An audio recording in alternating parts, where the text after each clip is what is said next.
ರಾಯಚೂರು ನಗರದಲ್ಲಿ ಚಡ್ಡಿ ಗ್ಯಾಂಗ್ ಕಳವು ಮಾಡುವಲ್ಲಿ ಸಕ್ರಿಯವಾಗಿದೆ.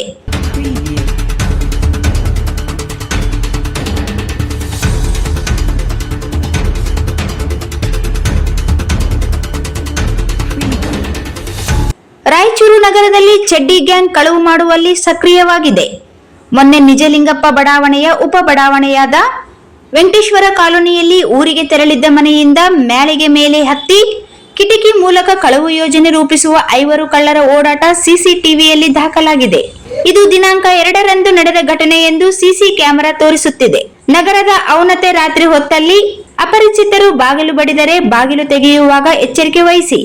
ಅನುಮಾನಾಸ್ಪದ ವ್ಯಕ್ತಿಗಳು ಓಡಾಡುವುದು ಕಂಡು ಬಂದರೆ ಪೊಲೀಸರಿಗೆ ಮಾಹಿತಿ ಕೊಡಿ. ಕಳ್ಳರ ಸುಳಿವು ದೊರೆತ ಕಾರಣ ಪಕ್ಕದವರು ಪೊಲೀಸರನ್ನು ಕರೆಸಿದ್ದಾರೆ. ಅವರು ರೌಂಡ್ಸ್ ಹಾಕಿ ಹೋದರೂ ಕಳುವಾಗಿದೆ. ಈ ಮನೆಯ ಹಿಂದೆಯೇ ಪಿಎಸ್ಐ ಅವರ ಮನೆ ಇದೆ ಎನ್ನಲಾಗಿದೆ.